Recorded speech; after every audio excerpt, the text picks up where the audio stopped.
안녕하십니까? 2021년 화성 지역학 방구석에서 떠나는 랜선 여행 화성의 전설 진행을 맡은 화성문화원 김영수 연구원입니다. 매번 설명을 드렸듯이 화성시에서 지원을 해주시고 화성문화에서 진행을 하고 있는 컨텐츠고요. 지금 아직도 그 코로나19 상황이 좀 풀리지 않았기 때문에 올해까지는 이제 랜선으로 비대면으로 이제 진행을 하고 있습니다. 이번 회차는 저희가 7회차인데요. 굉장히 시청 소재지인 남양에 대해서 다룰 것으로 제가 듣고 지금 진행을 하고 있습니다. 네, 강의를 맡아주실 이원영 선생님 소개하겠습니다. 선생님 안녕하십니까? 네, 안녕하세요. 저는 구비문학을 전공으로 하고 있는 이원영이라고 합니다. 네, 날씨가 워낙에 추워져서 저희 옷차림도 조금 변화가 있었는데요.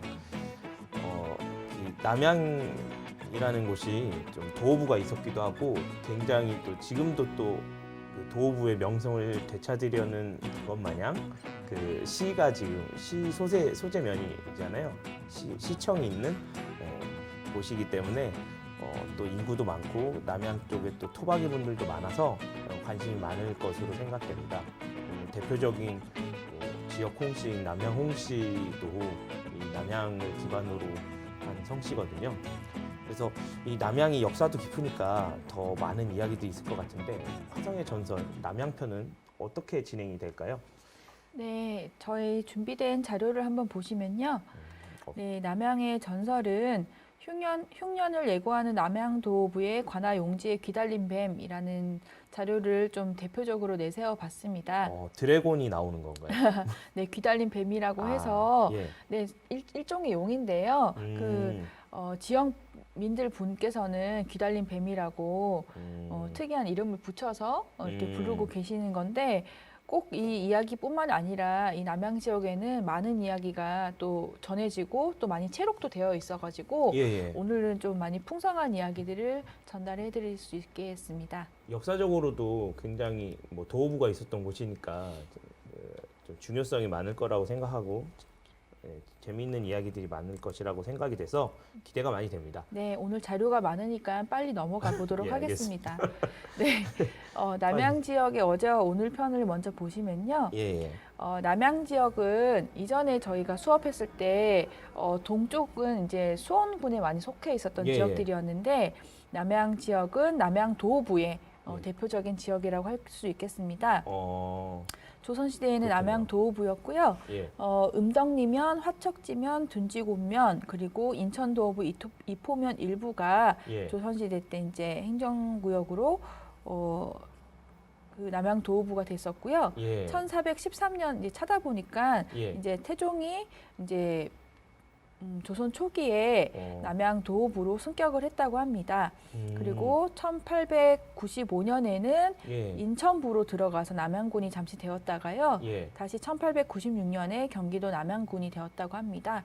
그러니까는 거의 이제 지역이 속하기를 인천에 속하느냐, 경기도에 속하느냐의 차이였는데 일단은 이렇게 승격이 됐다가 좀 이렇게 내려갔다가 하긴 했어도 남양이란 이름은 계속 유지되어 오고 있었던 것으로 보이고 1914년에 우리 계속 나왔던 일제강점기 때 조선 총독부의 국면 통폐합 시기 때에는 이 음덕림이 화척지면 둔지곤면을 수원군 음덕면으로 통합을 했다고 합니다. 저희가 이게 그 남양 도호부의 그 흔적이 좀 부족하다 뭐 이런 생각을 많이 했었는데 그 1895년에 벌써 이제 남양 도호부에서 인천부 남양군으로 어떻게 보면 내려온 거잖아요. 그렇게 생각해 보면 그만큼 또 시간이 옛날이어서 좀 보존되기가 좀 어려웠겠다 하는 생각도 들 수가 있을 것 같아요. 이 남양군 지역이 이때 수원군으로 통합되어 가지고 그렇죠. 수원군 음덕면으로 되어 있다가 이 지역들이요. 음덕리면 속했던 리들이고 화척지면 속했던 리들이고 둔지곤면 속했던 리들인데 이제 해방 이후에 수원군이 승격 분리되어 나가면서 이제 화성군의 이제 남양 화성군의 남양읍이 되겠죠. 네, 면이 됐었는데 49년에. 네. 근데 음덕면이었던 지역이 남양면으로 계칭을 하게 됩니다. 원래 이름을 되찾은 것 같고요. 나중에 화성시로 예. 되면서 이 오산에 있던 화성군의 청사가 군청사가 예. 이 남양면 남양리로 이전이 되었다고 합니다. 그래서 그렇군요. 그러고 있다가 화성시로 승격되면서 남양면이 남양동으로 전환이 되었었는데요. 예, 예. 해당 기사들을 찾아보니까 남양동으로 갔다가 다시 또 지금의 남양읍으로 전환되기까지의 주민들의 여러 가지 불편이라든지 불만들이 많이 제기가 되어서 예. 2014년에는 다시금 남양읍으로 전환이 되었습니다. 그래서 동이 되었다가 예. 읍이 된 사례는 아마 처음이라고 저는 알고 있거든요. 그래요? 여기서 남양이 굉장히 신기한 곳이긴 하네요. 네네. 여러 가지로 뭐 주민들의 사정이 뭐 있었겠지만 네, 아무래도 그 농어촌 특별 전형을 예. 엄두하고 있던 이제 대학 수능 시험에서 이런 것들 이제 혜택이 있잖아요. 근데 동으로 되면서 그 농어촌 특별 전형이라든지 이런 혜택을 예. 못 받게 되었고 또 농사를 지으시는 분들이 여전히 많이 남아 계신데 그렇죠. 그런 분들에게 돌아가는 복지라든지 예, 세금 아마 그런 것들이 많이 있을 세금 거예요. 면제 혜택이라든지 이런 부분에서 조금 어려움들이 많이 있었던 것 같습니다. 그래서 지금의 남양읍으로 전환이 2014년에 됐었고요. 예, 예. 그러면 이제 또 남양 신도시가 이제 들어서면서 또 인구 구조가 바뀌면 또 이제 시민 여러분들의 생각이 어떻게 또 의견이 어떻게 모아질지 또 그런 것들도 이제 이 역사를 보고 좀 지켜봐야 될 부분이 아닌가 싶습니다. 네, 그래서 지금의 남양읍은 15개 리에 56개 행정리가 있습니다. 그래서 여기 동그라미 안에 있는 거는 남양리 안에 리가 이렇게 있는 건데요. 남양리는 25개 리가 있으면 굉장히 많죠. 아마 그러네요. 그 남양 신도시가 많이 생기면서 그 세부 구역이 많이 지정된 것 같고요. 예. 기존에 있던 자연 마을 경우에는 이렇게 한 개리도 유지하고 있는 곳들이 아직도 있습니다. 그러면 저도 이제 업무상 여기저기 이제 좀 익숙한 지명들을 많이 다녀보면 사실 또 굉장히 좀 전원 생활을 즐길 수 있는 그런 환경인 곳들도 아직도 많습니다. 그래서 아마 이런 넓은 이런 자연 환경이나 뭐 이제 생업 환경이 또 달랐기 때문에 동에서 읍으로 다시 전환이 된 것이 아닌가 이런 생각도 들기도 합니다. 예. 네. 자, 지도를 한번 보시면 화성시청에서 다운받을 수 있는 이제 자료인데요. 이렇게 보니까 좀 더 편하네요. 네, 이제 화성시 전역에 행정구역을 나눈 것인데 여기 남양읍 지역이 이렇게 있고요. 여기 간척이 되어서 새롭게 만들어진 세솔동 신도시가 있습니다. 이게 남양읍 지역과 가까이 붙어 있는 곳인데요. 이곳은 이제 세솔동이라고 따로 분리가 되어 있고요. 그 송산 그린시티 동측지구라고 그 화성문헌에서 세솔동 이름 짓는데 조금 기여를 했습니다. 그랬군요. 그래서 남양읍은 이렇게 우측으로는 내륙과 이제 북쪽이나 서쪽으로는 이제 바닷가 지역과도 접하고 있는 지역이라서 우리 얘기에도 보면 이렇게 바닷길로 이제 큰 폭우로 이어져서 중국을 오가는 쪽이랑도 이어지고 있는 이야기들이 있고요. 또 이렇게 내륙 지역이긴 만큼 이제 농경 사회와 관련되어 있는 이야기들도 전승이 되고 있습니다. 그러니까 도부가 달랐다는 것도 있겠지만 좀 또 바다를 또 접하고 있고 해서 지금까지 살펴본 지역들이랑 조금 차이가 있을 수 있겠네요. 네, 그러면서도 이 서쪽과 동쪽을 이어주는 가운데 중심지로서 아마 그런 도부의 기능을 많이 했던 것 같습니다. 화성시청이 저기에 있고 아니야 오산면 분리된 이후로 이제 군청 소재지로 이제 삼은 것도 아마 그런 이유도 있지 않은가 이런 생각도 좀 듭니다. 뭐 여러 가지 다른 이유가 있을 수 있겠지만요. 이건 남양군에 관련한 지도로 한번 살펴볼 수 있는 것이 예전에 그 대동여지도가 지금 인터넷으로 서비스되고 있는 것들이 있습니다. 그래서 대동여지도를 이제 이렇게 온라인으로 볼 수 있는 시대가 됐네요. 네, 여기서 이제 보시면 이쪽 서해 지역과 여기 이제 화성 지역과 수원 지역이 나오는데 조금 더 확대를 해봐야 될 것 같아요. 확대를 해서 보시면 여기 남양이라고 표시된 그렇네요. 지역이 나오시죠? 네, 여기 보면 남양도 찾을 수 있고 여기 쌍부라고 되어 있는 곳이 쌍봉산에 해당하는 그 조암 쪽이죠? 네, 조암 쪽에 해당하는 쌍부 지역이고요. 이렇게 해서 다른 지역들 지금 여기 보면 건달산도 보이고, 네, 여기 안산도 있고요. 예, 수원, 안산, 네. 남양 이렇게 해서 수원이랑은 좀 구분이 되어 있었네요. 네, 여기 보면 마산진, 마산포도 예, 찾아볼 수 있겠습니다. 예. 네, 이렇게 지도에서도 표기될 만큼 큰 지역이었다. 그렇게 생각하면 좀 약간 저희가 수원부에서 일부, 이게 남양에서 일부 이렇게 모여 있으니까 그만큼 넓이도 넓고 이제 조금 이제 각각에 계신 분들의 성향이 다른 것도 역사적인 맥락도 있다는 게 이렇게 보여지네요. 네, 여기 보면 수원, 삼봉산, 예. 뭐 건달산, 예, 또 그다음에 여기 보면 남양도 있고 아까 쌍부도 있었고 예, 마산진, 해문리라는 예. 곳도 있고 해서 이렇게 대체적으로 그 당시 어떤 지역이 좀 국가에서 필요로 하는 좀 중요한 지역이었나라는 거를 조금 알 수 있고요. 예. 추가로 좀 재미로 살펴본 것이고 예, 자 다시 넘어가서요. 예. 이렇게 보면 지금 지도를 보시면 여기 예. 위에 신해리, 장전리, 문호리, 수화리, 그다음에 시리, 원천리에 쭉 내려오는 장덕리까지 내려오는 남양읍 지역이 나오고 있습니다. 나 이렇게 그러니까 위아래로 이렇게 긴 지형을 예. 가지고 있네요. 네, 그렇게 해서 여기 보면 이제 바다 쪽으로 이제 방조제까지 해서 이어지는 쪽으로 거기가 남양 방주제군요. 지금 표시해 주시는 곳이. 화홍호라고 되어 있는 것 같아요. 예. 화홍지구와 연결되는 곳인 것 같습니다. 네, 여기 아마 간척된 곳인 것 같은데요. 간척된 것처럼 보이네요. 예.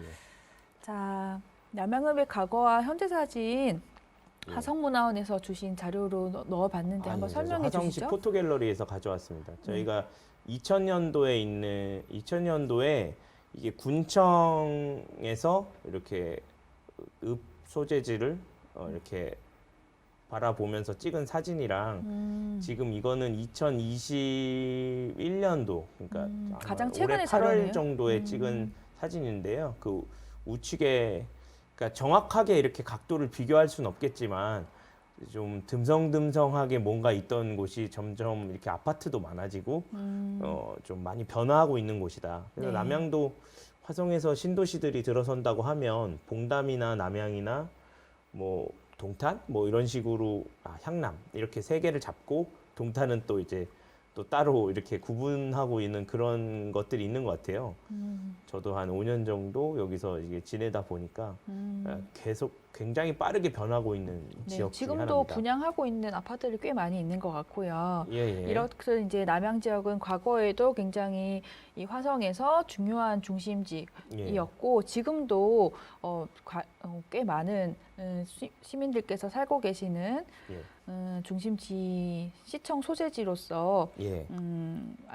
이제 저희가 이해하면 되겠습니다. 지역 커뮤니티에서 활동하시는 분들도 이제 남양도 부사로 남양부사로 이제 정도전 그 조선 초기 그 공신이었던 정도전이 이렇게 남양부사로 있었나 봐요. 그래서 그 부분들을 가지고 이제 역사 수업도 하시고 하시는데 뭐 혹시 이 강의를 보신다면 연락 주십시오. 저희가 뭐 같이 할 수 있는 일이 있는지 한번 확인해 보겠습니다. 예. 네, 이제 구체적인 남양 지역에서 전승되어 오던 전설 자료를 한번 살펴보려고 하는데요. 예. 우리 이번 챕터 제목으로 내세웠던 만큼 귀달림뱀 이야기를 먼저 살펴보도록 하겠습니다. 예. 남양도부 관아의 연못 안에 살았다는 뱀에 관한 전설인데요. 그 단 한 편이 전승되고 있습니다. 화성 군사 하편에 있는 귀달림뱀이라는 자료인데요. 제가 한번 읽어보겠습니다. 네, 군사를 한번 보시면 이런 식으로 오래전에 기록이 되었던 이제 발간이 되었던 책인데 지금은 아마 찾아보시기가 좀 힘드실 테니까 아니요. 그 화성시의 그 화성시 이북이라는 네네네. 컨텐츠 그러니까 그쪽에 실물책으로는 비매품이라 좀 찾아보시기 힘들 것 같고 예, 문화원 이렇게 오셔서 보시면 이북이나 PDF로 된 것을 찾아보시면 남양이나 화성 지역의 구비 자료가 굉장히 많이 예. 기록이 되어 있습니다. 이야기를 제가 조금 더 간단하게 읽을 수 있도록 정리를 해봤는데 한번 읽어봐 주시면 좋겠어요. 예, 제가 읽어볼게요. 예, 남양에 새로 부사가 왔는데 성품이 공손하고 공사를 공정하게 처리하여 사람들 사이에 칭송이 자자하였습니다. 그의 비가 내리지 않아서 농사짓기에 어려움이 많았는데요. 부사는 심한 가뭄에 농민들이 입을 피해를 걱정하며 동원 뒤편을 거닐고 있었습니다. 부사가 관아 뜰 앞 연못을 바라보는데 순간 연못의 물이 왈칵 뒤집히면서 어떤 짐승이 떠올라 못 옆에 고목나무 위로 올라갔습니다. 부사는 아전들을 급히 불러 광경을 가리키며 연유를 물었습니다. 그러나 아전들에게는 그 광경이 보이지 않았고 부사가 무엇을 보고 있는지 몰라 의아해했습니다. 그때 한 이방이 말하기를 전에도 귀달린 뱀이 올라가는 것이 부사에게만 보였는데 그의 심한 흉년이 들었다고 이는 귀달린 뱀인 용의 장난이라고 하였습니다. 네, 여기까지 보시면 남양의 새로 부사가 내려와서 이제 백성들 사이에서 인기가 좋았던 것 같아요. 칭송이 자자했다라고 하고요. 근데 이제 그때 마침 이제 비가 내리지 않고 가뭄이 심해서 곧 이제 흉년이 오면 입을 피해가 많겠구나 고민하던 차에 연못에서 올라가던 한 짐승을 보게 된 것입니다. 아, 그렇군요. 네. 근데 여기서 보면 다른 아전들에게는 그 광경이 보이지 않았다라고 하거든요. 그러면서 한 이방이 예전에도 이런 적이 있는데 그때 심한 흉년이 들었었다. 이것은 귀달린 뱀인 용의 장난이다라고 말을 하고 있습니다. 그럼 벌써 이 귀달린 뱀처럼 생긴 그게 용이라고 생각을 하고 있었다는 그런 내용이 나오는 거네요. 네, 그 문면에 나오고 있고요. 그리고 그 용이 장난을 부려서 흉년을 들게 했다라는 식으로 서술이 되고 있습니다. 네, 다음 부분도 한번 읽어봐 주시죠. 이 부사는 이를 기이하게 여기며 한편으로 부사인 자신에게만 보이는 것에 대해 곰곰이 생각하였습니다. 그러고는 귀달린 뱀이 연못으로 나와 나무로 올라가는 것은 필시 용이 노했기 때문이다. 그리고 고을의 부사인 내 눈에만 보이는 것은 장차 이 고을에 흉년이 들 것을 미리 알리는 것이다 라고 생각하였습니다. 이에 부사는 연못가에서 용왕을 달래는 제사를 지냈습니다. 그러고는 흉년이 들 것이니 앞으로 가뭄과 홍수가 오더라도 농작의 피해를 줄일 수 있는 예방책으로 대비하라고 하였습니다. 그래서 고을에서는 냇물을 잘 이용할 수 있도록 하천을 정비하고 곳곳에 우물을 덮하고 저수지에 붓둑을 튼튼히 쌓았습니다.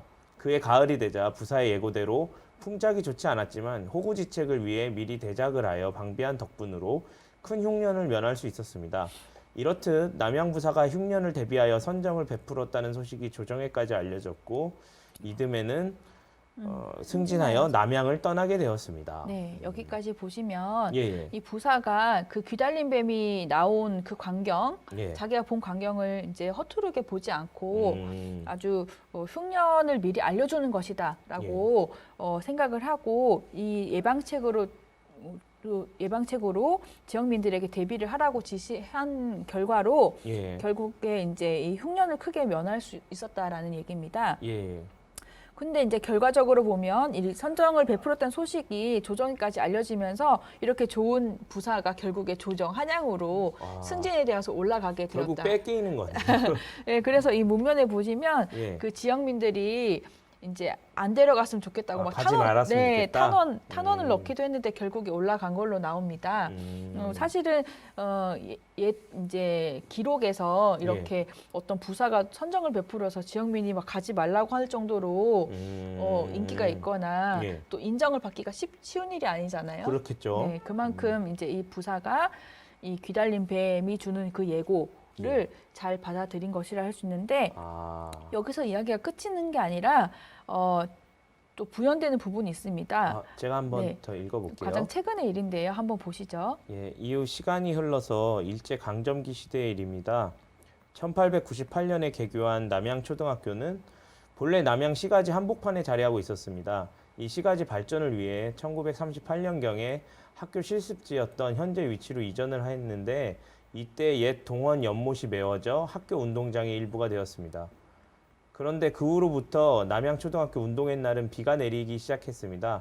몇 해를 계속하여 운동회 날 비가 오니까 사람들은 옛 전설을 떠올렸습니다. 남양에 용이 깃들어 살던 못을 메워서 용이 비를 내리는 심술을 부린다는 것이었습니다. 이에 학교 측에서는 옛 연못 자리를 다시 파서 용지 연못을 만들었고 용이 놀 수 있는 연못을 파서 용의 마음을 달랬기 때문에 그 후로는 운동회 날 비가 오지 않는다고 합니다. 네, 사실 근래 만들어진 현대의 전설이라고 할 수 있는데요. 그렇네요. 이 부분은. 운동의 날에 계속 비가 온다라는 예. 것은 각 지역마다 한두 곳에서는 예. 있을 법한 그렇죠. 일이고 또 왜 그 기상청 운동의 날에는 계속 비가 온다 이런 것처럼 맞아요. 그거를 알 수도 네, 없고 사실 약간 날씨를 신앙의 영역이라고 해야 되나요? 저희도 예전에 저도 동아리에서 뭐 대표를 맡고 그럴 때 보면 이제 행사날 꼭 비가 오면 뭐 대표를 뭐 나무에 매달아야 된다는 둥 뭐 네. 이런 얘기를 농담처럼 하기도 했거든요. 이 집단의 폭력성을 하나에게 그렇죠. 희생양을 통해서 푸는 건데요. 예, 그렇네요. 네, 여기서는 오히려 음. 이 용이 있을 곳을 없앴기 때문에 용이 심술을 부리는 것이다.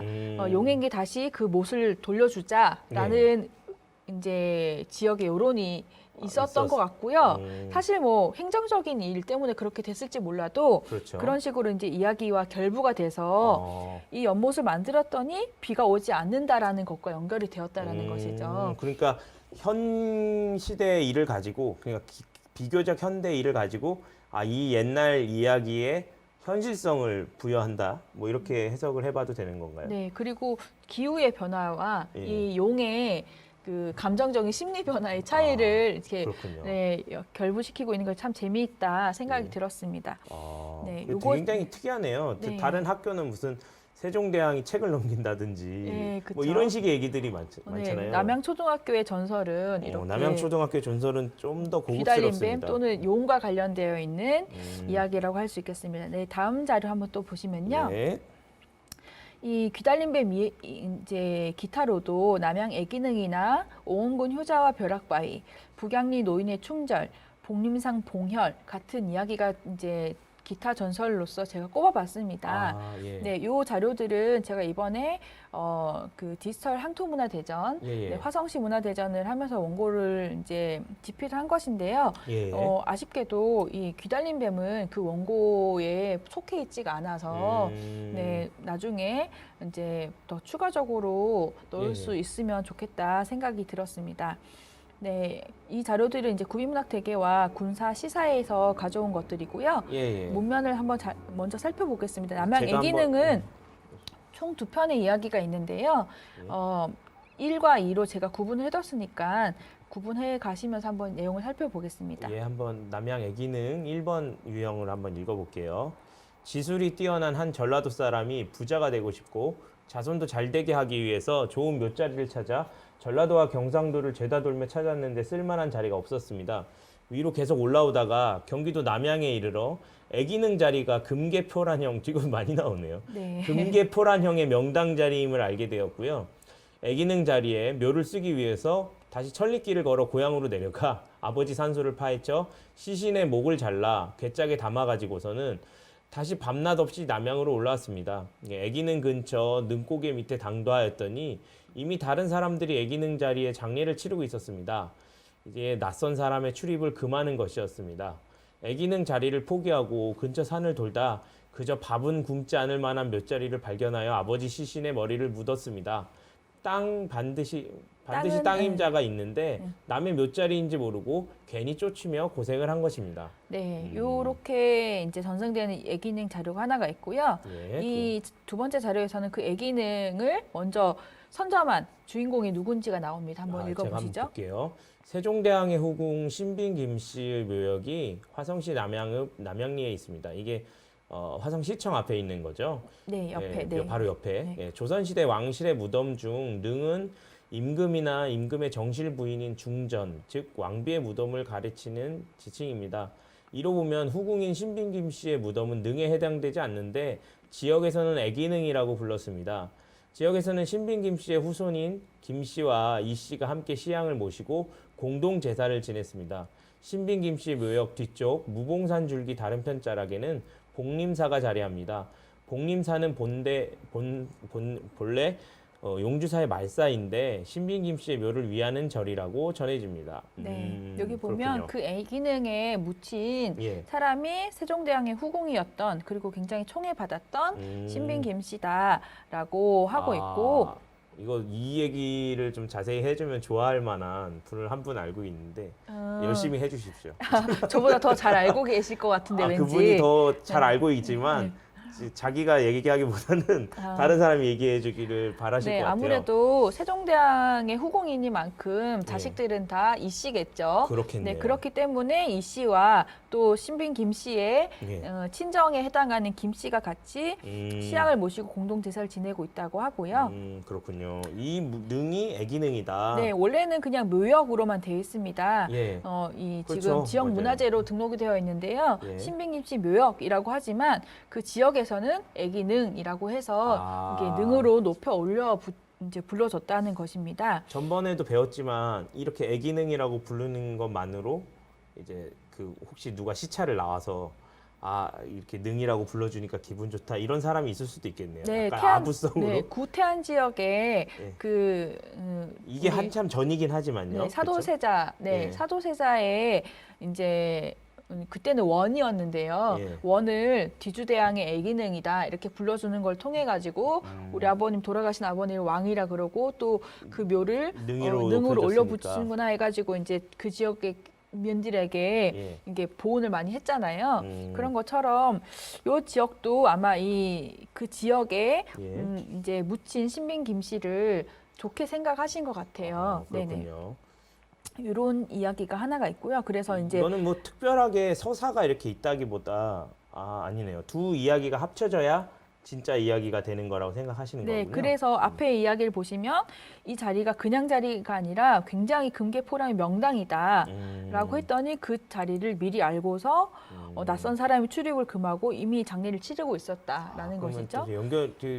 교묘하게 오묘하게 연결되는 게 재미가 있네요. 그리고 이 명당 찾기에 집착하던 이 사람은 아버지 시신의 목을 잘라서 올 만큼 꼭 이제 좋은 명당에 쓰고 싶었는데 결국에는 그저 밥은 굶지 않을만한 묘자리 정도만을 구해서 근처에다가 묻었다고 하는데 아마 지금 애기는 그러니까 신빈김 씨 묘역이 가장 좋은 명당이라고 하면 그 복림산 근처에 좋은 자리들이 많이 있어서 여기다가 매장을 하신 것 같아요. 그냥 이야기에서 보시면 다시 내려갈 수도 있는데 내려가시지 않고.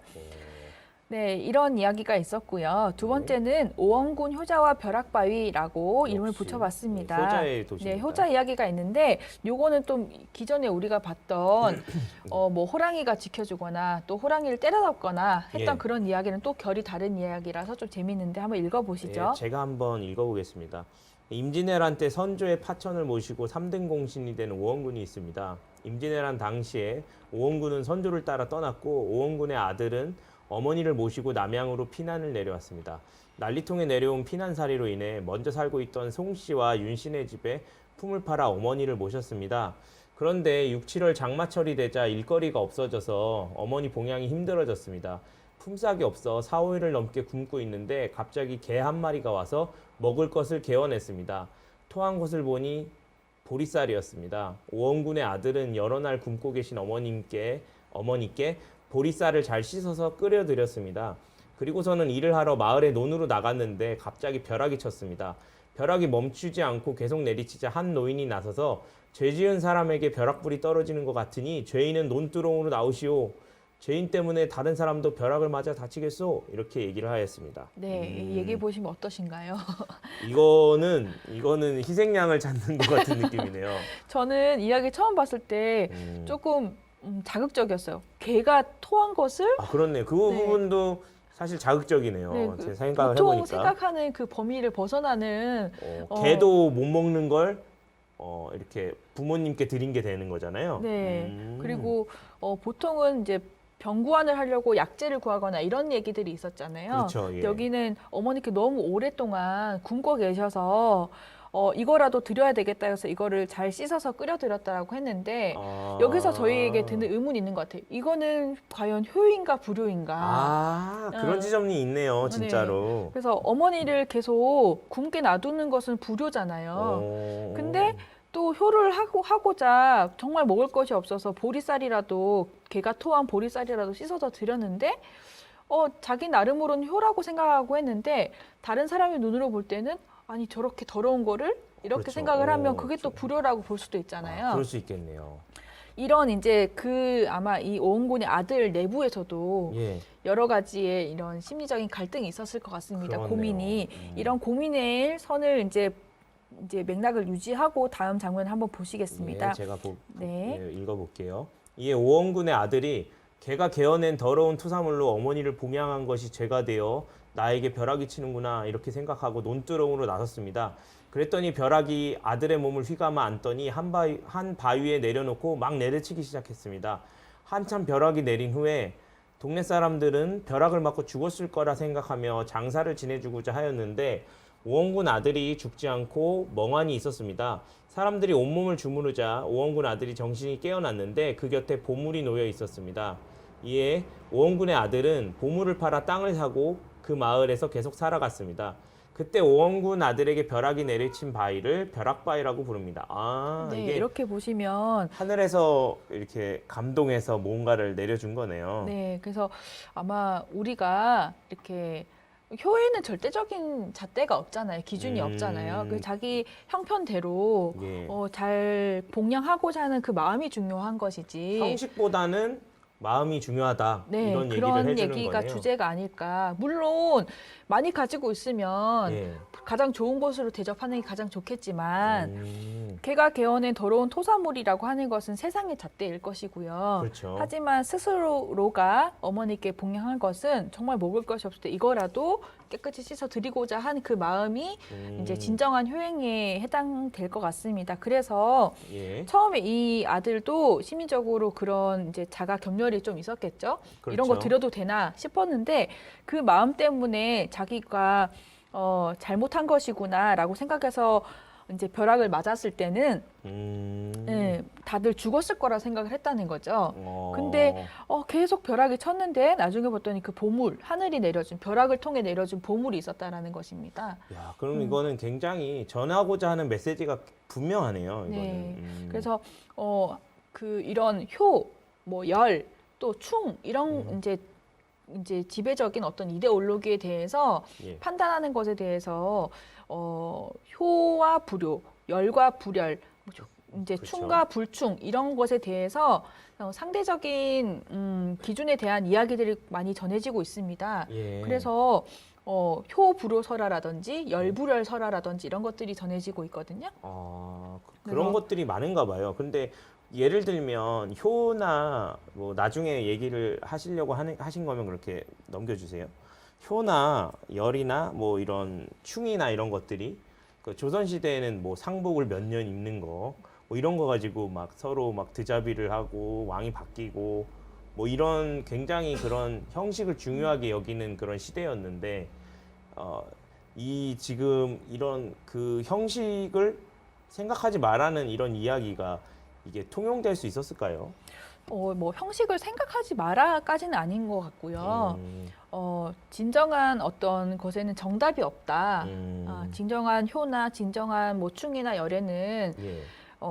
정답이 없고 이제 뭐 예를 들어서 지배적 이데올로기에서는 절대적인 값이 있겠죠. 딱 정답이 정해져 있고 상복을 몇 년 입어야 되고 예. 뭐 어떤 색을 입어야 되고 몇 년은 어떻게 해야 되고 이런 것이 있는데 이렇게 민간 차원에서 내려오는 예. 그런 관념에서는 그 분이 정말 기쁘게 받아들이는 것 예. 그리고 그 분을 위해서 진정을 할 수 있는 것이 정말 옳은 것이다라고 하는 그런 어떤 좀 더 융통성 있고 예.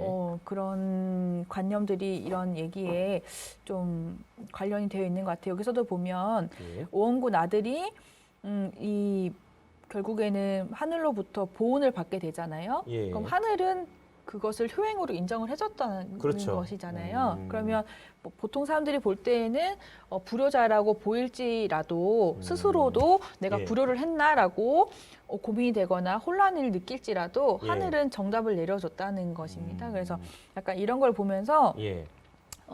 그 구비설화에 나오는 민간인들이 생각하는 그 효관념이라든지 예. 이런 거에 대해서 좀 우리가 생각해 볼 수 있는 여지가 있지 않나.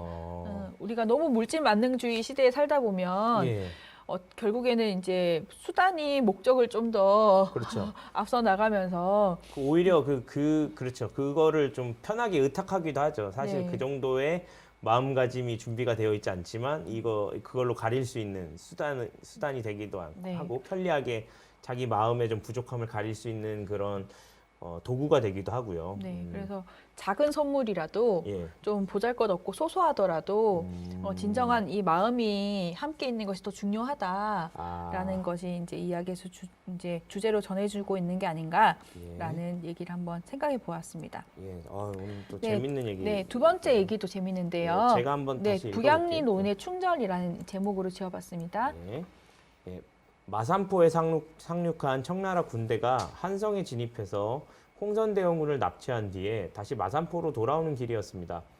홍선대원군을 연행하는 청나라 군대의 행렬이 남양의 북양리를 지나는데 마을의 느티나무 괴목 아래에 의관을 정지하고 있던 한 노인이 갑자기 길가로 나와 엎드렸습니다. 노인은 압송당한 홍선대원군의 행차를 몸으로 가로막으며 우리 만 백성이 허락하지 않으니 이 행차는 더 이상 못 간다라고 외쳤습니다. 청군이 욕을 하고 겁박을 주어도 조금의 두려움 없이 계속하여 행차를 저지하였습니다. 네, 이것도 이제 실제 역사적인 사건에 관련한 이야기로 그렇네요. 전승이 되어 오고 있는 것인데요. 흥선대원군이 납치되어서 청나라로 압송되어서 갔던 적이 있잖아요. 그렇죠. 네, 그때 이 마산포를 통해서 갔다는 것입니다. 그래서 청나라 군대가 마산포로 들어와서 예. 서울로 가서 흥선대 납치해서 다시 이쪽으로 와서 배를 타고 청나라로 갔다는 것이죠. 근데 그 길목에 있던 어느 누구도 막아서지 못했는데 이 남양에 있던 북양리에 있는 노인이 네, 혼자 몸으로 가로막으면서 못 간다라고 행차를 저지했다는 것입니다. 굉장히 기계가 있고 그렇죠. 충절이 높은데요. 자, 다음 부분도 한번 제가 읽어주시죠. 읽어볼게요. 홍선대원군은 한양에서 북양리까지 이동하는 동안 누구 하나 막아서지 못하던 삼엄한 청나라 군대를 멈춘 충절과 기계에 놀라서 노인을 만나게 해달라고 하였습니다. 대원군은 노인에게 막아선 연유를 물었습니다. 노인은 백성을 두고 가버리시면 남은 백성들은 어떻게 살라는 것입니까? 라고 하였습니다. 이에 대원군은 눈물을 흘리며 내가 그 마음을 모르는 것이 아니다. 나는 더 기가 막히나 그래도 후일을 기약하자고 했습니다. 후에 황국한 대원군이 북양리로 와서 그 최씨 노인을 찾았으나 이미 타계한 뒤였습니다. 대원군은 북양리 노인의 충절을 가상히 여겨 동지벼슬을 내려주고 충절비를 세워주었습니다. 네, 이렇게 이야기가 끝나는데요.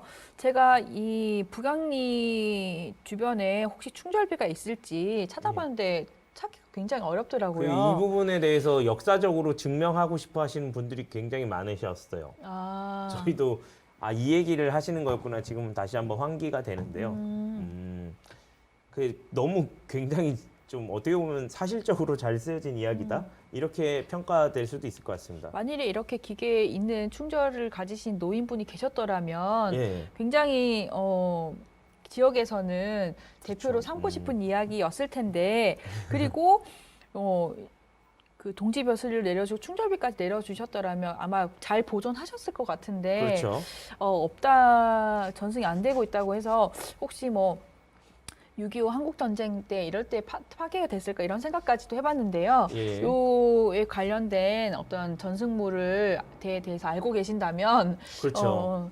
마산포에서 이 홍선대원군을 이제 건너게 한 그런 증거 같은 것들도 굉장히 많이 원하세요. 마산포를 다시 이제 또 메워지기도 했고 그 부분을 좀 저희 이제 나중에 또 다루겠지만 그 당성이나 이런 쪽 마산포를 연결지어서 좀 문화 콘텐츠로 만들고 싶어 하시는 분들이 많이 계신데 이게 전번이 잘 안 됐던 이유가 이제 그 부분들을 찾기가 어려워서 그런 것인데요. 혹시 좀 이렇게 주변에 들으신 분 중에 그 지역에 계신 분이 계시면 이런 것들 좀 알고 계시는 분이 있으시면 저희한테 제보를 주시면 또 좋은 콘텐츠로 살아나시지 않을까. 네. 굉장히 멋진 지역민 캐릭터인데 그렇기도 하고 굉장히 이건 스트레이트하네요. 그냥 네. 뭔가 이렇게 반전이나 이런 게 없이 네. 굉장히 뭐랄까 좀 어떤 행동에 대해서 그냥 얘기하는 그런 이야기라서 그리고 물론 이 노인분께서는 예. 흥선대원군도 사랑하셔서 예, 거기서 그렇겠죠. 막으셨겠지만 정치적 입장을 사랑하는 걸 네. 수도 있겠죠. 근데 저는 이 문구가 되게 마음에 들었는데 예. 너 이렇게 백성을 두고 가버리면 우리는 어떻게 살라는 것이냐. 오히려 좀 결국에 이렇게 네. 항의성이네요. 약간 네, 어떻게 보면. 백성은 어떻게 하라 그러고. 네 자리를 비우면 어떡하냐. 지금 네, 근데 상황이 거기에 이런데. 대한 어떤 관리들의 입장은 굉장히 무능력한 것 같아요. 나는 이렇게 그 마음, 해석이 되는군요. 나는 그 마음 모르는 것이 난 더 기가 막힌다. 그렇지만 나는 일단 지금 할 수 있는 도리가 없으니 나중을 기약하자. 라고 결국에 그 나중을 기약하자고 했을 때 이 퇴치 노인은 타계한 뒤졌잖아요. 결국에는 노인들 또 이런 지역민들이 오히려 나라와 백성을 더 걱정하고 어떤 나라의 대표자라든지 지배자라고 할 수 있는 분들은 자기 앞일만 생각을 하는 게 아닌가 이런 생각도 그렇게 보실 수가 있네요. 들었어요. 저도 이제 곰곰이 보다 보니까 노인이 이렇게 큰 용기를 내어서 길을 막았는데 한다는 말이 결국에는 백성들은 어떻게 살라는 것이냐라는 말이었잖아요. 역시 확실히 이제 시대가 변할수록 이렇게 보는 관점도 달라질 수 있다는 게 저는 만약에 제가 그 시절의 사람이었다고 하면 이렇게 그 대단한 대원군이 나와서 이렇게 달래주고 나중에 와서 은혜도 갚아주고 이런 그런 것이 면도 한 면으로 있었겠죠. 그렇게 네네. 그게 와 너무 대원군은 정말 따뜻한 우리의 호프였어. 막 이런 식으로 생각할 수도 있을 것 같은데 또 지금의 시선으로 보면 무능력한 위정자와 어떻게 보면 또 섭정을 하신 분 아닙니까? 네. 그러면서 이제 자기를 잡아가려는지도 모르고 그거를 이제 앞선 행렬을 따라 나섰던 그걸 좀 어리석기도 어리석어 보이기도 하죠. 그 당시에 또 그 조선이라는 나라가 얼마나 무능력했는지 그쵸. 이런 것도 보여주는 면모가 있는 것 같습니다. 그래서 이 이야기도 남양을 대표하는 이야기, 대표 이야기라고 생각이 되는데 제가 전승물을 찾지 못해서 그렇죠. 저도 충절비를 좀 찾아보려고 했는데 처음에 이게 이 자세한 전후 사정 말을 모르고 찾아보려고 했는데 이것도 그냥 전해진다는 이 이야기의 흔적만 있지 뭐 사진 같은 건 없더라고요. 그래서 좀 안타깝습니다. 좀 안타까운 저도 읽으면서 좀 정승물 있으면 남아있으면 참 좋은 지역 컨텐츠가 되었겠다라는 생각을 했습니다. 지난번에 정조 능행차 관련해서 그 토론자로 참석하고 왔는데요. 이거 지금 읽으니까 흥성대원군 압송 행렬 같은 것도 재현을 하면 재미있겠다. 그런 것까지 재현하고 싶어 할지는 모르겠네요. 오히려 이제 흥성대원군이 주인공이 아니라 이 지역민이 주인공이 돼서 이렇게 그렇네요. 막고 이제 막아서는 하면. 사람이 중요한 거. 네, 그렇게 되면 좀 뭔가 이게 지역성을 강조할 수 있지 않을까? 화성은 좀 지역성이 이렇게 말씀드리면 어떻게 생각하는지 모르겠는데 막아서고 반대하고 뭐 이런 굉장히 지역성이 소신 아닌가? 있다. 저는 생각이 듭니다. 그렇네요. 소신의 도시. 네, 다음은 복림상 봉열 전설입니다. 이 얘기도 제가 읽어보겠습니다. 네. 화성시 남양읍 남쪽에 위치한 복림산, 과거에 비봉산이라고도 불렸는데 현재 이름은 무봉산입니다. 그 일전에 아까 보여주신 지도에도 비봉산이 있던데 이 얘기인가 보네요. 네네. 복림산에는 복림사가 있는데 이곳에는 봉혈이 있다고 합니다. 옛날 병자호란 시절 청나라 태종이 화성의 남양 지역에 도착하였습니다. 지리를 탐색해보니 복림산, 복림사, 봉혈굴, 비봉면 등 지명에 봉황의 봉자를 많이 쓰는 것이 신기했습니다. 이에 청태종이 궁금하게 여겨서 여기 지명에 봉자가 많이 쓰이는데 혹시 봉황새를 본 사람이 있느냐? 이렇게 물었습니다. 마을 사람들이 말하길 봉황새는 본 일이 없고 봉황의 굴은 있습니다. 라고 했습니다. 청태종은 봉황의 굴이 있으면 봉황이 있을 게 아니냐? 그 굴로 안내해라. 이렇게 얘기했습니다. 네, 여기 보시면 이 지역에 화성시 또 지역명에 봉자가 들어가는 게 많아서 그렇죠. 네, 뭐 봉우리 봉자를 쓰는 지역도 있지만 봉황 봉자를 쓰는 지역도 많이 있으니까. 시내리에 그 봉선대라는 곳이 있어서 거기도 그 봉황의 봉자를 쓰고 있고 축제도 하고 있거든요. 거기도 봉황의 봉자인가요? 예, 그렇습니다. 그런 것들을 보면 예전 봉황도 일종의 상상의 동물이잖아요. 용과 같이. 또 용을 상스러운 동물 여긴 것만큼 봉황도 굉장히 상스럽게 여겼는데 왜 이렇게 봉자가 많이 쓰일까라는 것을 이 이야기 속의 청태종도 궁금해했다는 것이죠. 그래서 결국에 이 봉황을 보러 봉황굴까지 갑니다. 이 봉혈이라고 하는 굴인데요. 안내를 받아서 봉혈로 갔습니다. 네. 다음을 읽을게요. 굴에 도착한 청태종은 굴 입구에서 봉황이 나오길 기다렸습니다. 오랫동안 기다려도 봉황이 나오지 않자 불을 지르라고 했습니다. 사람들이 솔잎을 따다 불을 붙이니 굴 속에 연기가 가득 찼습니다.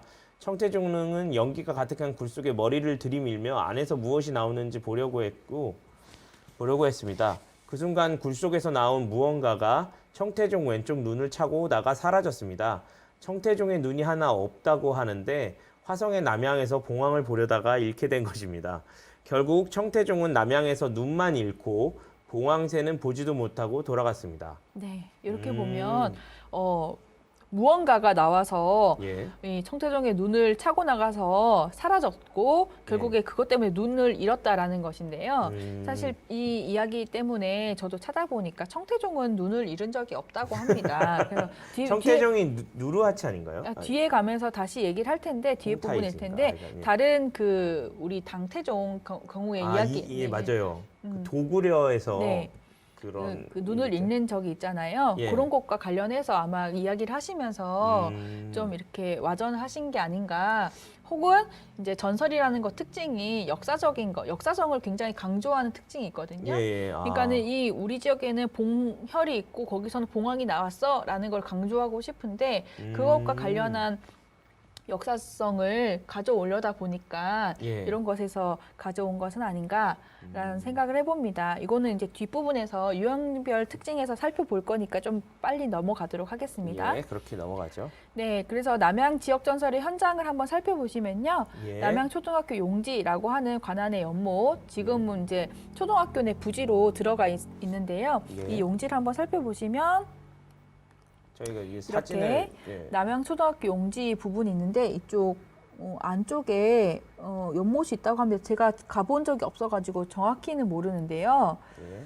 제가 관련해서 예. 자료를 하나 찾아보니까 이 화성시에 공식 블로그가 있습니다. 블로그. 시청 공식 블로그에 있는데 여기서 소개를 하고 있는데요. 이렇게 남양초등학교가 있고 이 안에 그 운동장을 바라보고 있죠. 예. 이 계단 쪽을 바라보고 있는 곳 쪽에 용지가 있다고 합니다. 이렇게 물길이 이어지는 것 같고요. 예. 이때는 가물어서 물이 많이 없는 걸로 보이네요. 그 시기를 보면 여기 네, 용지라고 용지라고 해서 있고 여기 이야기를 기록해 두고 있습니다. 네, 그래서 2001년도에 세운 비네요. 네, 그래서 여기 보면 해마다 풍년이 들었다, 뭐 용지는 어떻다 이렇게 해서 설명을 하고 있습니다. 그래서 요것도 그 지금 남양도부 관아라든지 주변의 지역들 살펴보실 때 여기도 들리셔서 살펴보시면 좋을 것 같고요. 우리 오늘 얘기한 그 이야기도 같이 되새겨 보면서 돌아보시면 더욱더 재미있을 것 같습니다. 근데 실제로 저렇게 그 표시를 해서 보존을 해 두시고 있다는 게 좀 정말 좀 이게 출신 학생들한테는 좀 내내 이야기거리가 될 것 같네요. 우리 학교 뒤에 있는 그 연못이 이제 귀달린 뱀이 나오는 연못이다. 네. 뭐 이런 식의 얘기를 다른 사람들한테 해줄 수도 있고요. 네, 여기 보면 이렇게 기록이 좀 자세하게 되어 있는 오늘 있는 거는 이제 구비전설인데 여기서 보면 뭐 용지를 보수하기위해서 물을 퍼내는데 청명하던 날이 갑자기 비바람이 일고 구름이 몰려와서 천둥 번개가 치고 용지 부근에 비가 쏟아졌다고 합니다. 그리고 용지 물이 뒤집히고 괴상한 동물이 물속에서 솟아올라 하늘을 향해 오르다가 뜻을 이루지 못하고 다시 물속으로 들어가니 사흘 동안 물이 부글부글 끓고 하얗게 안개가 피어올랐다. 라고 합니다. 이거 초등학생들이면 이거 무섭겠다. 이거 보면서 원래 이제 뭐 나오는 거 아니냐고 생각할 수도 있을 것 같은데요. 그래서 이제 그런 이제 하늘로 승천하지 못한 그 뱀, 우리는 이무기라고 많이 하잖아요. 그 이무기에 해당하는 용이 여기 이제 깃들어져 있기 때문에 이렇게 연못에 물을 퍼내려고 한다든지 또는 뭐 아예 연못을 없애버려서 하면 그 이제 심술을 부린다라는 생각과 연결이 되는 것 같습니다. 남양 초등학생들한테 이 용과 이무기랑 이런 거 얘기를 한 꼭지로 강의를 해도 재밌을 것 같아요. 그렇죠. 그리고 여기서 보면 남양 부사가 여기 보면 귀달린 뱀이 연못과 고목나무 올라가 사또의 눈에 띄어서 미리 이제 한 해 대책, 이제 가뭄 한 해 말하는 거고요. 가뭄 대책을 세우게 해서 선정을 베풀게 했다고 한다. 이렇게 오랜 세월을 지난 동안 메웠다 팠다는 순환이 거듭되면서 규모도 축소되고 이제 오염의 위기에 있던 차에 교육환경 조성의 일환으로 현재의 모습으로 정비가 되었다라고 했습니다. 아마 지금의 모습보다 훨씬 큰 연못의 모습이었던 것 같습니다. 이 부분은 좀 학생들이랑 같이 이렇게 좋은 추억을 줄 수 있는 방향으로 해봤으면 좋겠다는 생각이 많이 듭니다. 그렇죠. 저도 보면서 물이 좀 가득 차 있고 이게 멋있는 주변에 조형물도 있고 하면 훨씬 더 멋있지 않을까? 근데 저나마도 저 정도라도 해둔 게 어디냐 이런 생각도 사실 좀 들어요. 사실. 저도 복원을 했다는 걸 보고 되게 놀랐는데 네, 이분은 다음으로는 한번 남양초등학교에 한번 연락해서 한번 네. 추진을 해보도록 하죠. 네, 다음은 신빈김씨 묘역입니다. 경기도 기념물 제153호고요. 이렇게 주변이 경관이 잘 정리가 되어서 이렇게 들어가면 시 옆에 있어서 그런지 그 시에서 사진 찍으시는 분이 가끔 가서 찍으시나 봐요. 되게 최근까지도 업데이트가 잘 되고 있나 보네요. 예, 네, 이렇게 한번 잘 찾아가 정비해서, 보시면 좋을 것 같습니다.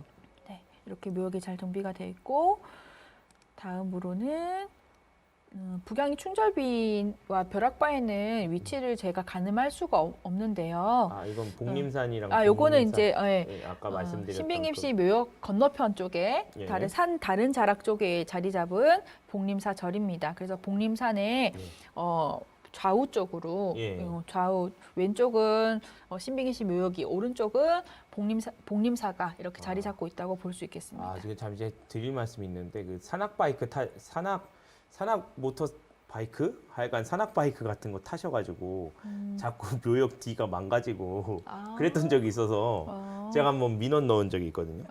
어쨌든 뭐 그거 타시는 분은 거기 명당 자리고 여기저기 모가지 나올 수도 있으니까 산악 바이크 타시는 거 좀 자제해 주십시오. 네. 뭐 북양리 충절비와 벼락바위도 그 소재를 아시는 분은 좀 제보해 주시면 좋겠다라는 생각이 그거는 듭니다. 이제 아시는 분도 좋지만 벼락바위를 누군가 만드셔서 거기다 이렇게 우기셔도 될 것 같아요. 뭐 특별하게 뭐 어디 그것도.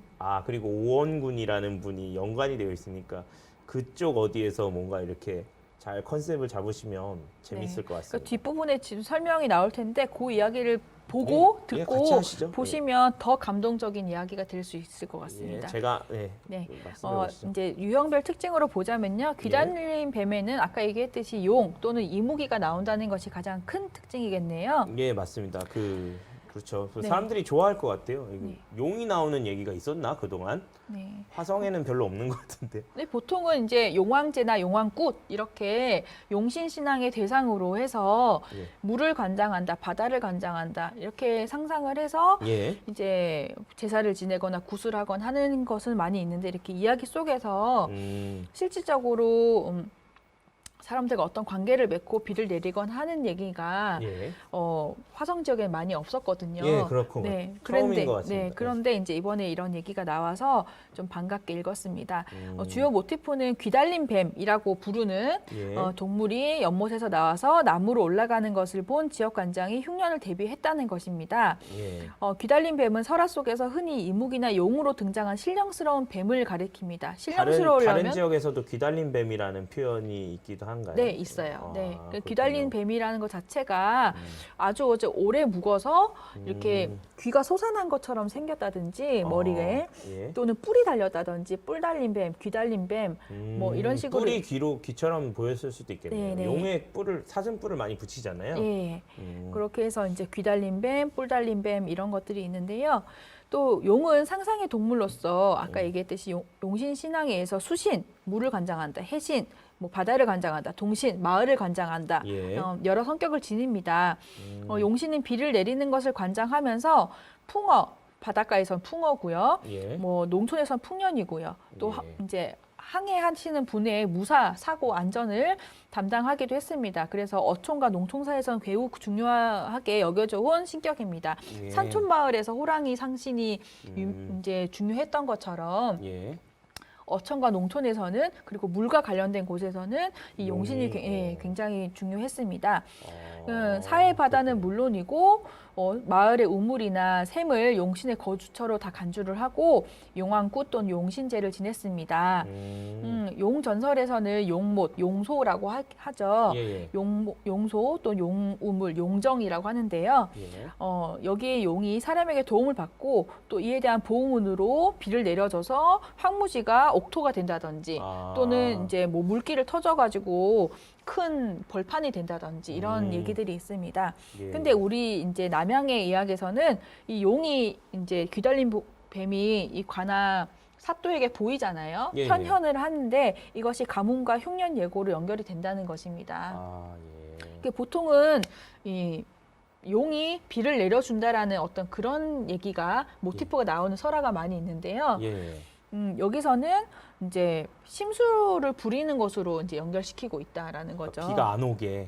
오히려. 비를 안 오게 하는 것도 또는 비를 오게 하는 것도 남양초등학교에 비가 오는 것도 운동의 그렇죠. 날 비가 오는 것도 그것도 심술을 부리는 거네요. 결과적으로는. 그렇게 이제 구현을 덧붙이시더라고요. 그래서 이제 용지를 메워도 사라지는 것이 아니라 용지를 메워도 어느 그 땅속 어느 곳에서는 용신이 있었기 때문에 비가 내렸겠죠. 그래서 용신의 영향력이 있기 때문에 심술을 부려 비를 내린다고 여겼다라는 것이 좀 특징이라고 보입니다.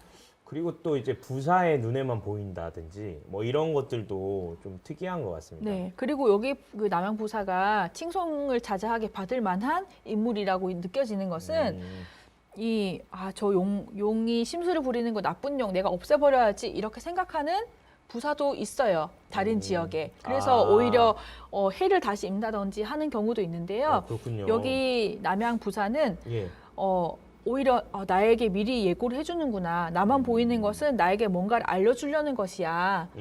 저 귀달린 뱀이 흉년이 들 거라고 알려주는 거니까 내가 그걸 다 알아들은 만큼 대비를 해야 돼. 이렇게 좋게 해석을 했다는 것이죠. 그렇군요. 네, 그래서 특별한 사람으로 남양부사의 눈에만 영물로 등장하는 것이 특징이라고 할 수 있겠습니다. 역시 그 부분이 좀 많이 달랐네요. 완전 네. 여러 사람이 보고 공포스러운 게 아니라 네. 뭔가 좀 신앙적인 존재처럼.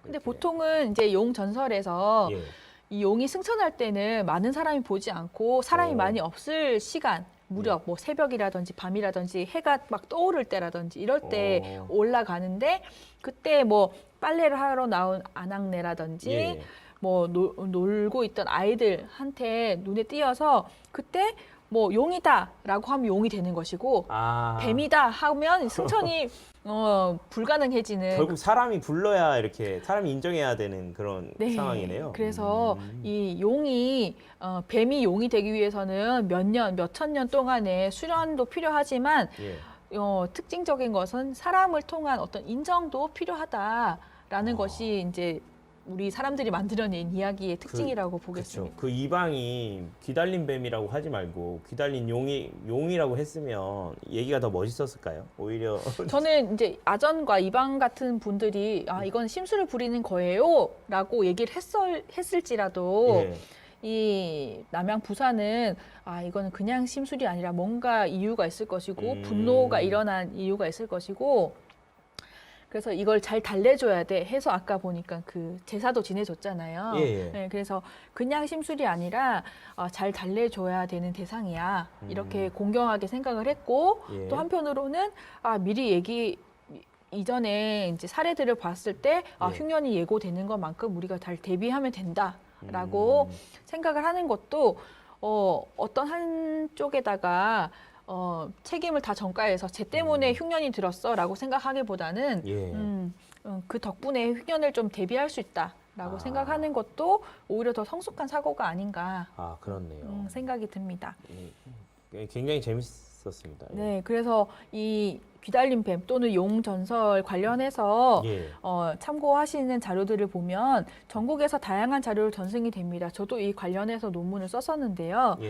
이무기가 보통 용이 되기 위해서는 뭐 몇백 년, 몇천 년 동안 이렇게 수련을 해야 된다고 하는데 또 다른 방법은 인간에게 선을 베풀고 인간에게 인정을 받는 거다. 아까 말씀하신 내용이 한 그거네요. 것이죠. 그래서 이런 기본 관념을 바탕으로 해서 인간과 어떤 관계를 맺는가 하는 것이 다양한 이야기로 전해집니다. 인간이 이붕의 용순천을 돕고 그 결과로 큰 재물을 얻거나 땅을 얻거나 아주 중요한 뭐 해인사 같이 해인을 얻는다든지 그렇죠. 하여튼 용이랑 관계를 해서 중요한 것을 얻거나 부자가 되거나 하는 것들이 있는데요. 급제하거나 훌륭한 후손을 얻거나 또는 한편으로는 비를 내려서 풍년이 들거나 이런 것들이 있습니다. 용 승천을 도울 수 있는 사람의 방법은 큰 게 드는 게 아니에요. 남들이 더럽다고 할 때 깨끗하다라고 말해주고요. 흉하다라고 생각이 들 때 잘생겼다라고 얘기해주고요. 뱀이라고 할 것이 아니라 용이다라고 얘기해주는 것이죠. 그리고 남한테 얘기할 때. 그리고 저 뱀한테 용한테 해코지 안 당하려면 침을 뱉고 지나가라고 누구한테 얘기를 들었을지라도 침을 안 뱉고 삼키는 것. 이런 것들을 통해서 그 뱀이 저 사람이 날 좋게 생각해 주는구나 이런 영향으로 통해서 아주 더럽고 땅바닥을 기고 하던 뱀이 용이 되어서 승천하는 걸로 이야기가 나타납니다. 이것도 굉장히 네. 삶의 뭐랄까 좀 지표가 될 수 있는 네, 그런 왜 이야기네요. 우리 시에 보면 꽃이라고 불러줄 때 존재가 되잖아요. 맞아요. 네, 이 용도 용이라고 불러줄 때 그 존재성이 발현이 되는 거. 내가 보기에는 좀 그래 보이더라도 이렇게 높여주고 또 사랑을 주면 네. 그게 진짜 용이 되어서 네. 돌아오는군요. 네, 그리고 반대로 이무기 승천을 방해했을 때 또는 승천 못한 이무기가 예. 보복을 하거나 또는 이렇게 심술을 부리거나 한 얘기도 있는데요. 그만큼 이제 사람이 더럽다, 깨끗하다 또는 뭐 못생겼다 이런 말을 예. 쉽게 할 수 있잖아요. 나쁘다, 그렇죠, 싫다. 그렇죠. 그런 거를 함부로 얘기하지 말라라는 것도 생각해 볼 수 있겠어요. 그래서 우리가 너무 쉽게 더러워, 혐오스러워, 싫어 이렇게 얘기할 때 그것이 나 혼자만의 말이 아니라 예. 다 영향을 줄 수 있다라는 거죠. 이런 것들을 볼 때 이 뱀이라고 했던 땅바닥을 길고 구석에 음침한 곳에 사는 뱀과 예. 또 하늘을 날아다니는 휘황찬란한 용은 예. 아주 이제 거리감이 있어 보이지만 사실은 용에서 이제 뱀에서 용이 됐다고 생각하면 하나라고 생각을 할 수 있는 거죠. 아, 예. 그렇군요. 네, 다음은 남양 애기능입니다. 예. 이 주요 모티프는 아까 봤듯이 명당 획득에 실패를 하게 되는 거죠. 그쵸, 예. 그래서 풍수지리적으로 이런 명당 자리, 자연환경적 특성이 가문과 후손에게 영향을 미친다고 생각했기 때문에 예. 길을 쓰고 좋은 명당에 쓰고자 했고 여기 주인공도 아버지 머리를 잘라갈 만큼 예. 시신의 머리를 들고 갈 만큼 명당의 묘를 쓰고자 한 것입니다. 우리 지난번에 우리 금계 포란형 그렇죠. 칠보산에 네, 이야기할 때 예. 살펴본 것처럼 이런 금계 포란형의 명당은 닭이 계란을 품는 것처럼 온폭하게 들어간 지형인데 이제 이야기 명당 전설에서는 그곳에는 항상 온기가 있어서 땅 밑을 만져보면 따뜻하고 김이 서려서 올라오고 그래서 찐 계란, 삶은 계란을 묻어둬도 이 생기가 아주 넘치기 때문에 병아리가 태어난다. 또는 삶은 밤을 묻어도 싹이 난다라고 할 만큼 이 생명력이 넘치는 지세다. 안 되는 것도 되게 하는 그런 명당이네요. 그렇죠. 이제 불가능한 거를 가능하게 할 만큼 아주 극단의 생명력을 가지고 있는 땅이다. 라고 생기가 넘치는 명당이다. 그렇기 때문에 자손이 번성을 하고 예. 집안이 잘 되고 이런 것과 연결을 시키는 건데요. 예. 그런 곳에 지금 애기능이 자리 잡았다고 하니까 요곳에 가셔서 기운을 받아오시는 것도 좋을 것 같습니다. 신빈김씨 모욕에 당장 가야 되겠네요. 그리고 또 그 주인공이 아버지 목을 자르는 게 조금 과하다 생각이 그렇죠. 들죠. 예. 여기 명당차에 대한 욕망이 과하거나 탐욕이 지나쳐서 금기를 어길 때 명당을 얻지 못하거나 잃게 되는 내용들이 있습니다. 그런 유형들이 있다는 거죠? 네. 명당담 중에? 네, 명당담에서도 명당설에도 풍수담이 굉장히 종류가 많은데 그 유형에서도 특히 이제 명당 획득에 실패하는 경우는 이런 과욕 때문에 금기를 위반할 때 잃게 되는 경우가 많다라는 것입니다. 여기서도 이렇게 아버지 묘를 훼손하고 시신의 목을 자르는 폐륜적인 행위를 했기 때문에 결국에는 이 사람에게는 명당의 자리가 돌아가지 않는다라는 것으로 보입니다. 네. 명당. 근데 그래도 굶지 않을 정도로는 살았다는 네. 그런 게 뭔가 이렇게 징치를 한다기보다는 그 자기가 항상 원하려고 했던 것에 미치지 못한다. 그렇죠. 라는 근데 걸로. 이분은 아마 그걸 눈앞에서 놓쳤으니까 평생 괴롭게 살았을 것 같긴 합니다. 네. 네, 다음은요. 예. 오원군 효자와 벼락바의 이야기입니다. 이것도 참 재밌는 얘기였어요. 네, 우리 앞전에 살펴본 효자 이야기들처럼 뭐 보편적으로 보자면 지성이면 감천이다. 정말 그렇죠. 이제 효자가 지극한 정성으로 봉양을 하니까 하늘이 감동해서 벼락으로 보물을 내려줬다라고 이해를 하면 또 그렇게 좀 평면적으로 이해할 수도 있고 좀 입체적으로 볼 수도 있는 얘기인 것 같아요. 그래서 어려운 피난살이 중에도 여기서 와서 원래 살던 사람에는 피난살이 왔다고 했잖아요. 그 와중에도 품을 팔아서 어머니를 봉양하고 또 너무 먹을 것이 없어 굶는 와중에도 이제 개의 토사물을 이제 허투루 보지 않고 곡식을 찾아서 깨끗이 해서 끼니를 봉양했다. 표면적으로 보면 더럽고 불결한 것이지만 이면적으로는 고정관념을 깨고서라도 최선을 다해 봉양을 실천한 것이다. 그렇죠. 라고 볼 수 있겠습니다. 그래서 이러한 지극한 정성이 하늘을 감동시켜서 이런 보물을 상으로 받았는데요. 특히 여기서 개의 등장은 이 가난한 오원군 아들에게 조력자이면서 시험의 단계이기도 한 거죠. 내가 저거를 봉양을 할까 말까 생각하는 것도 그렇죠. 있고요. 아무리 그래도 저거까지는 이게 사람이 저렇게까지 저런 것까지 먹어야 되나? 뭐 이런 어떻게 보면 또 존엄에 대한 얘기일 수도 있잖아요. 또 한편으로는 또 그나마도 없어서 굶을 수 있었는데 조력자로 나타나는 걸 수도 있죠. 그렇죠. 네, 그래서 이제 심판 결과를 보여주는데요. 이 마을 사람들과 또 오원군 아들도 나설 때에도까지만 하더라도 이제 나는 벌을 받는구나라고 생각을 했습니다. 보통 우리 저 불벼락 맞을 놈 뭐 이런 식으로 하면 벼락은 벌로 이해를 하잖아요. 그런데 이제 이 벼락은 하늘이 내려주는 보물을 내려주는 수단이었습니다. 그리고 자신의 효행에 대해서 스스로 또 나는 부족해, 나는 잘못했어라고 생각하는 그런 반성과 겸손한 자세가 있었어야만 나왔겠죠. 그렇겠죠. 난 잘못한 거 없어라고 했으면 절대 나오지 않았을 텐데. 그렇죠. 그러니까 그만큼 세심하게 배려하고 마음에 그런 좀 부담, 뭐 마음 그렇게 좀 예민하게 생각하고 있었던 사람이니까. 네. 그리고 항상 나는 완전하게 잘 못 대해드리고 있어, 봉양 못하고 있어, 스스로 항상 죄인이다 이렇게 여기고 있던 아들이었기 때문에 결국 벼락을 맞고자 자청을 했고 또 나 때문에 우리 마을 사람들 다 피해보면 안 돼라는 희생적인 자세도 있었기 때문에 결국에 이런 것들이 다 이어져가지고 이 벼락에 이어진다라는 것이죠. 그래서 별이 아니라 상으로 기능을 하고요.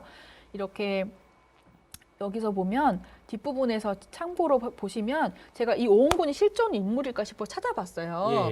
그랬더니 이제 선조가 의주로 파천할 때 옆에서 따랐던 호종했던 호성 공신으로 3등 공신을 받았던 오원군이라는 사람이 나오더라고요. 그렇군요. 실제 인물이구나. 네, 실제 인물이었습니다. 그 오원군, 이게 사실 이름이 안 나오고 오원군이라는 것이 이름이 아니기 때문에 찾기가 어려웠는데 찾아보니까 여기 나오더라고요. 그래서 오원군의 신원은 이제 막 선조실록까지 제가 찾아봤어요. 열심히 찾아봤더니 박춘경이라는 사람이었습니다. 그렇군요. 근데 이 박춘경 본가는 경주 박씨고 이 제보자는 자신이 밀양 박씨라서 밀양 박씨 사람 선조다라고 얘기를 했는데 경주 박씨더라고요. 근데 저는 박씨 가문을 잘 몰라서 보통 이제 본관이 달라져도 큰 시조가 같은 경우들이 있으니까 혹시 같은 집안 사람이라고 생각하셨을까 싶기도 합니다.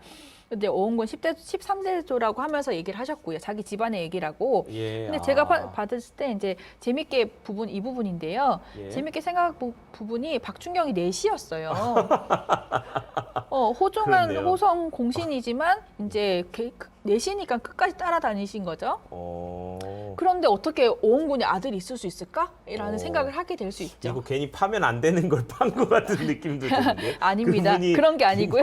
굉장히 막 존경하는 조상님이었는데. 아닙니다. 그런 건 조선시대에는 내시는 환관이인데 궁 밖에서 거주해서 궁으로 출퇴근했고 아내와 양자를 두어서 가게도 이어나갈 수 있었습니다. 그리고 3등 공신이나 되는 이제 환관이셨기 때문에 굉장히 이제 복록도 많이 받으셨을 것 같아요. 조조도 환관에 그 할아버지가 환관이었던 걸로 알고 있거든요. 그렇게 생각하면 이 오원군의 아들은 이 어머니가 양어머니실 거 아니에요. 그렇죠. 이 양어머니를 이렇게 이토록 그러면 또 그렇게 생각하면 또 그렇네요. 굉장히. 저는 그래서 아까 전에 뒤에 가면 더 감동의 부분이 있다고 한 것이 그게 이거군요. 저는 이 자료를 찾아보니까 새어머니한테 그렇게 봉양을 한 거구나. 네, 그런 이제 자료적인 면으로 볼 때는 그렇게 생각이 되는 거예요. 그러니까 친어머니도 아니고 양어머니, 양자로서 자신을 이제 입양한 어머니에 대해서 이렇게 지극정성으로 효행을 다할 수 있을까?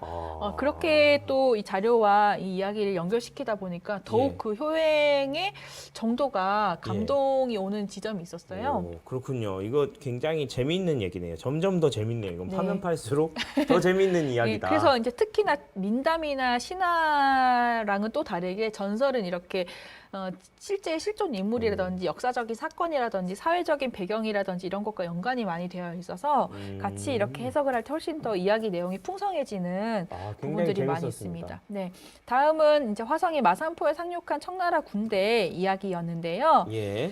여기서 보면 이제 지역민의 특출난 기계, 이 노인분이 보여주셨던 용기 이런 것들이 충절히 강조가 되고 있습니다. 도부가 있었던 이 지역의 진짜 양반들이다. 네. 뭐 이런 느낌이네요. 네, 그래서 이 널리 공인받았던 지역의 특별한 충심에 대해서 어떤 굉장히 자긍심을 가지고 계시다라고 생각이 들었습니다. 예. 역시 충효. 뭐. 네, 그렇죠. 충과 효와 모든 게 다 있는데요. 여기 보면 봉자가 많이 들어가는 지역의 특징인데요. 예. 여기 보면 청나라 태종이 한쪽 눈을 실명하게 되었다는 부연이 있는데 실제 청나라 태종은 홍타이지인데 실명했다고 전해진 자료가 없습니다. 이는 야사 속에서 안시성 전투에서 당나라 태종이 이세민이 눈을 잃었다라고 이제 야사를 통해서 전해졌는데 이것과 아마 결부시켜서 전하신 게 아닌가. 청태종이 아니라 당태종이었을 수도 있다는 말씀이시죠? 네, 근데 사실 당태종은 여기 와서 전투를 하신 게 아니라 그렇네요, 맞네요. 위쪽에서 전투를 하신 거기 때문에 이거 되게 이게 뭐랄까 신문이 여기저기 이렇게 잘 찢어져 있네. 네, 이것이 어떻게 보면 구비 문학의 어떤 약점이라고 보면 약점이고 또 자유방만함, 자유분방한 그런 부분이라고 볼 수 있는데요. 그래서 이제 그 당나라 태종 이세민의 눈을 잃었다라고 하는 그 야담, 야화 이야기와 이 봉열의 서 나온 봉황의 이야기가 결부시켜서 뭔가 이 얘기는 진짜야, 역사성이 있어라는 거를 나름으로 강조하려고 설명을 하는 거군요. 네. 그렇게. 여기서 미학의 물체는 서사적 맥락상 봉황으로 보이고요. 그만큼 이제 봉황이 깃들어 사는 기란 지세의 명당이 있다. 이게 봉자를 지명에 많이 사용하고 있는 지역 인식과도 연관이 있다. 근데 정말로 청태종이든 당태종이든 이제 전 세계를 봐도 이 정도의 권력을 가진 그런 황제는 없었으니까 그런 황제도 이 동네 와서 한 방 얻어맞고 갔다. 뭐 이런 식의 설명을 하고 싶었던 건지도 모르겠네요. 네, 그렇죠. 네. 네, 그래서 마지막으로 정리를 해보겠습니다. 남양의 지역 전설의 서사적 의미를 보자면 남양 도부의 관아가 위치했던 중심지로서의 면모가 드러납니다. 지역을 대표하는 모범 지역민의 충절 정신과 또 효행의 사례, 전해진 한편 상상 속에 신령한 동물인 용과 봉황이 등장을 합니다. 사람이 좀 오래 살았던 곳의 특징일 수도 있겠네요. 세종이 아꼈던 신민 김씨 묘역 자리는 금계 포란형의 명당이고 또 그 산세에는 봉황이 깃들어 살던 복림산으로부터 이어집니다. 아, 그렇군요. 네, 또한 남양 관아야 연못에는 용신이 살면서 지역의 강우를 관장했고요. 또 근현대 시점에 용지 연못을 복원한 사례를 용신의 심수를 달래는 것과 연관해서 이야기도 합니다. 이런 점들을 보면 지역민 인식에 남아 있었던 어떤 설화적인 사고와 함께 지역에 대한 강한 자부심도 느낄 수 있다라고 볼 수 있겠습니다. 저는 쭉 얘기를 들으면서 효행의 이야기를 여러 번 다뤘는데 또 결이 다르고 또 까면 깔수록 좀 더 이렇게 뭐랄까 재미있는 부분이 나오는 그런 좀 좋은 그런 컨텐츠가 아닌가 이런 생각도 들고요. 남양에 사시는 분들은 굉장히 이런 것들로 뭔가를 하고 싶어서 정말 좀 뭔가 몸이 달아 있다고 하셔야 되나. 그러니까 도부도 이렇게 도부를 이렇게 재현하고 역사성을 이렇게 뭐 이렇게 보충하고 역사 교육을 하는 것도 좋지만 이런 부분에서 좀 더 자유롭고 즐겁게 이런 이야기들을 하면서 인생에 대해서 생각할 수 있는 이야기들이잖아요.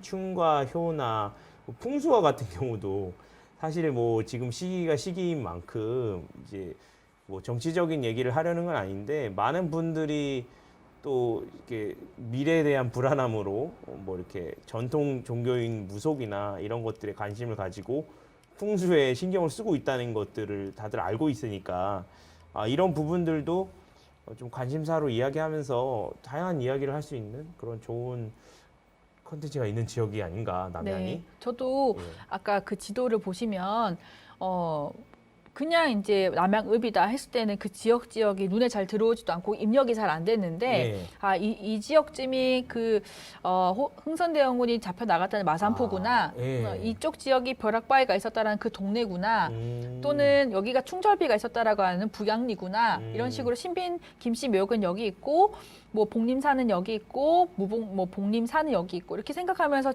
집어가면서 이제 제가 지도를 살펴보니까 예. 남양군의 지리를 조금 더 빨리 이해할 수 있고 또 재밌게 바라볼 수 있게 되더라고요. 그래서 남양읍에 이사 오신 분들 또 남양읍에서 태어난 또 새로 태어난 제 자녀분들도 많이 있으실 텐데 예. 우리가 살고 있는 지역에 대한 이해, 고향에 대한 이해를 높일 때 이런 각 지역 전설을 활용해서 예.